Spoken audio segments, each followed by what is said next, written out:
You might be moving to the Portland metro area, but don't necessarily want to live in or near the city. So in this video, we're going to talk about some of the best suburbs you can be looking into that are a good distance away from the city. All that starts now.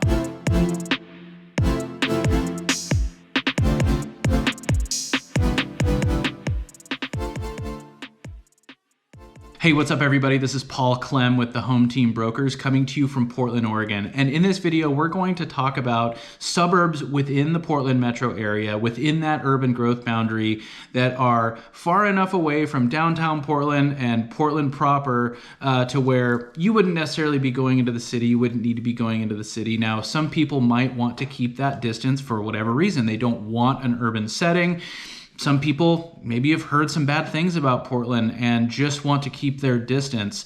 Those are things we can talk about. We can definitely talk about some of the nuances and dig into the details of some of the specific issues that I know we've talked about in some of these videos and that you may have heard in the news, through word of mouth, whatever it may be. Now, we're not here to steer people in one direction or another. There's a lot of people that live in the city, a lot of people that live in Portland proper, a lot of families, young professionals, retired folks, whatever it may be, that love it and feel perfectly safe and in most cases are perfectly safe. But again, there's a lot of reasons why somebody might not necessarily want to be living in more of a dense urban area. And so again, that's why in this video, we're going to talk about some of the best suburbs that you could be looking into in your home search for moving to the Portland metro area. Maybe you're going to be working in Beaverton, for example. Maybe you're going to be working in Portland and the commute doesn't bother you. You just don't want to be in the city. So this video is for you. Now,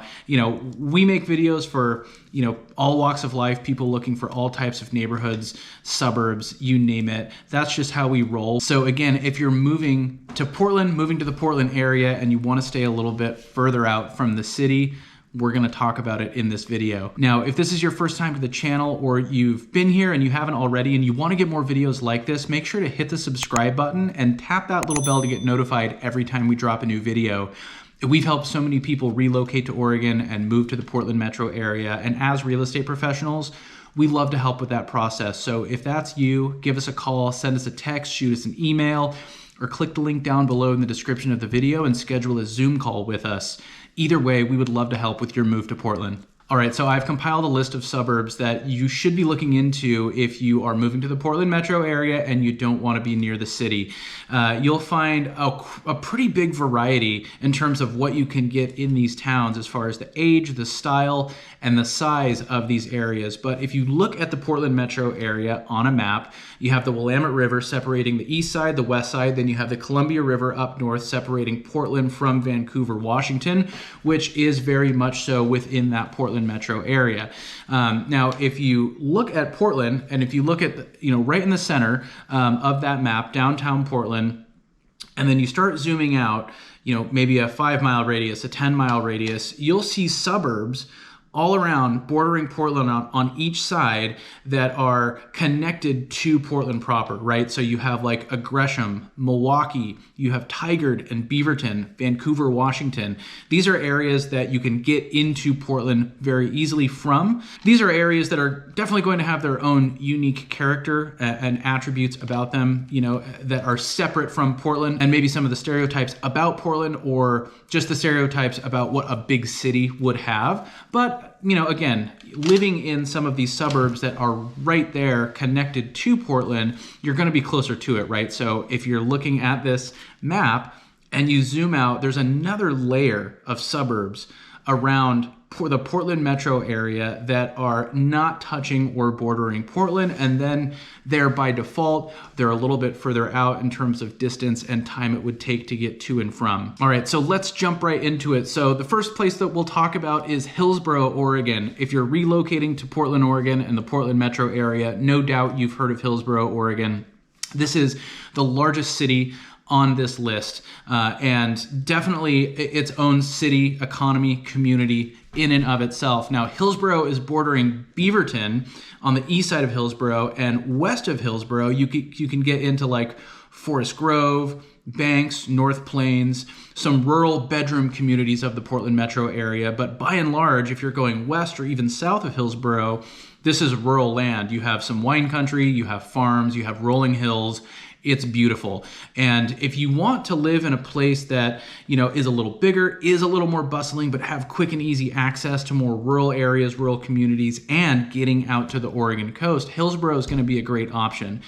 A lot of people moving to Portland are going to be working in Hillsboro. So you have Intel, you have a ton of tech companies, you have hardware companies, manufacturing, and you have Beaverton, which has Nike and a lot of other companies there as well. So if you're living in Hillsboro, you can get to Beaverton very quickly. So a lot of people moving to the Portland metro area have Hillsboro on the radar because of, the job that they got, that led them to move to the area, or that they're transferring into, whatever it may be. Now, Hillsboro itself is like 25 square miles. You have well over 100,000 people that live there. And you have some interesting dynamics going on. You have some of the highest volume of new construction in the Portland metro area going on in Hillsboro. You have some areas of Hillsboro that are a little bit older, developed 50, 60 years ago, mid-century modern, a little more modest in terms of what you can get. And a lot of neighborhoods that are just flat, set on a grid, very formulaic in that way. And then you have this old town, downtown Hillsboro, which is on the furthest western point of Hillsboro.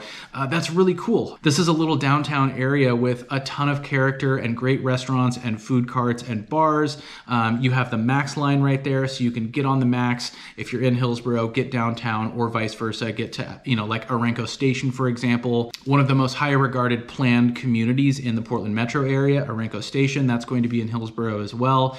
So Hillsboro has a ton to offer, and you're quite a ways out from Portland. So even if you are, as close into Beaverton as you can be in Hillsboro, you're not going to get to downtown Portland in less than 20 minutes, probably closer to 30 minutes in most areas of Hillsboro that you are coming from. So Hillsboro, again, a much larger, more populated area than a lot of suburbs in the Portland metro area, but really removed from the city. All right, next on the list, you have West Linn. So West Linn is just due south of Portland, bordered by Lake Oswego to the north of West Linn. And then, of course, Lake Oswego borders Portland on the north side of Lake Oswego. So living in Lake Oswego, you're super close into Portland and into downtown Portland. You get a little further south into West Linn, and you're going to be a little bit more removed. It's going to have a little more of a small town feel. It's not going to be as bustling. It's going to be super suburban.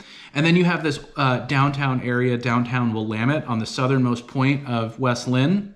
That it has always been a cool spot for restaurants and shopping, little boutiques, salons, things like that. But it has also, gone through some rejuvenation and additional development in recent years too. So you have, again, new food carts going in, you have restaurants going in. This is a really cool little downtown area, again, that feels like a small town main street, more so than feeling like you are really close to a big major city.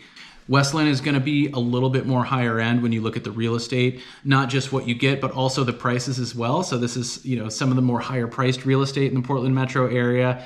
Very unique landscape. Most of West Linn is on this hill. So pretty much anywhere you are in West Linn, you're going to be on a hill. You're going to be, up against some elevation changes and winding streets. So a lot of character.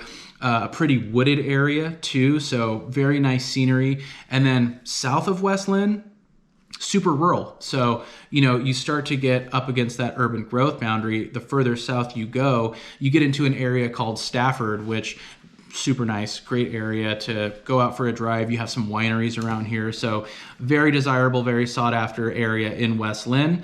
And again, a place that is going to be pretty removed from Portland. You can get there if you need to or if you want to, but you are securely on that outer border of the Portland metro area. All right, a little bit rapid fire here. So we're going to talk about 3 areas in one here next, just because they are so closely associated with each other. You have Tualatin on the south side of the Portland metro area, south of Tigard, just down I-5. So Tualatin is right on I-5, which makes it a little more accessible to Portland. Probably the most accessible area on this list getting up into Portland, but you're not bordered by Portland at all. You're bordered by Tigard to the north. You have Sherwood to the south, southwest. and then you have Stafford to the east, and you can actually get into West Linn and Lake Oswego from there. So along with Tualatin, you have Sherwood, again, just to the southwest of Tualatin, bordering Tualatin, and then you have Wilsonville, south of Tualatin, also on I-5. So this corridor from Tualatin, Sherwood, Wilsonville, you have a lot of similarities. These are very suburban areas. These really have more of a small town feel, a lot like West Linn, than they do kind of an urban feel. There are some suburbs of Portland where you can get kind of an urban feel, a lot of multifamily, a lot of apartments, a lot of young professionals, a little more bustling nightlife, bars, things like that. You're not going to get that in Tualatin, Sherwood, or Wilsonville. But throughout this corridor, you're going to get a lot of similarity in terms of the size and styles of homes. You're going to get a lot of similarities in terms of the cost and price of real estate here as well. Sherwood and Wilsonville are going to be a little bit newer. Tualatin is very similar to these areas, but probably about 15 or 20 years ahead in terms of the development. And Tualatin itself is pretty dense as far as the residential areas. So there's not a ton of undeveloped land left in Tualatin. There's a lot of areas that were developed over the 90s, the 2000s, maybe a little into the 80s, and some more recently as well. Now, when you look at Sherwood and Wilsonville, these are areas that have really heavily been developed over the last 10 to 20 years. So you can get homes that are a little bit newer. There is still some new construction going on in this area, but again, style of living that you get in Tualatin, in Sherwood, in Wilsonville is going to be pretty similar. These are similar sized towns.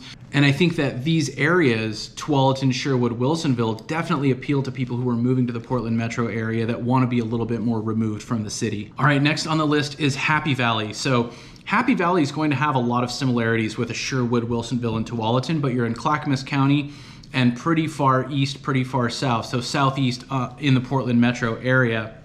You have a lot of newer construction that is still taking place to this day, but has really been going up in the last 10, 15, 20 years. You have some older developments, 30, 40, 50 years plus in this area, but again, by and large, a lot of more recent development. So you have newer shopping centers, you have a lot of great amenities like parks, big parks that you can get out and hike around in, walking trails, paths, just parks overall in your neighborhood with playgrounds and things like that. And aesthetically, visually, as far as the landscape here, this is amongst the most beautiful area in the Portland metro area with rolling hills, and in particular your views east, which are looking right at Mount Hood. So like we talked about in Hillsboro, you're a little bit closer west, or rather you're a little bit further west, so a little bit closer to the Oregon coast. If you're out in Happy Valley on the east, you can get up to the mountain pretty quick. Really an hour, maybe a little over an hour, depending on if you're going to Timberline or if you're going to Meadows or whatever it may be. But at any rate, you're going to have a lot quicker access to the mountain and the Mount Hood National Forest too, which has a lot of camping, a lot of hiking. You have the Clackamas River, rivers that you can float, fish, whatever it may be. So definitely a great spot for people who want to engage in more outdoor activities for sure. And similarly, in Happy Valley, you're going to be pretty removed from the city. So I think that if you're living in Happy Valley, very self-sustained, everything you need is right there. You can get to surrounding suburbs. Again, you can get out to more rural areas very quickly, very easily. And you could get into the city 25 minutes, maybe 30, maybe 40 minutes, depending on traffic. But an area that for sure people looking to be a little more removed from the city flock to. All right, next on the list is Oregon City. So this is the end of the Oregon Trail, right? So there's a lot of history here. This is an area that has old historic 100-year-old homes. You have farms, you have lots, properties that are on 1/3 of an acre, 1/2 an acre. You also have some newer development here too. This is an area that is just south of Happy Valley, so you're about as far southeast as you can get in the Portland metro area.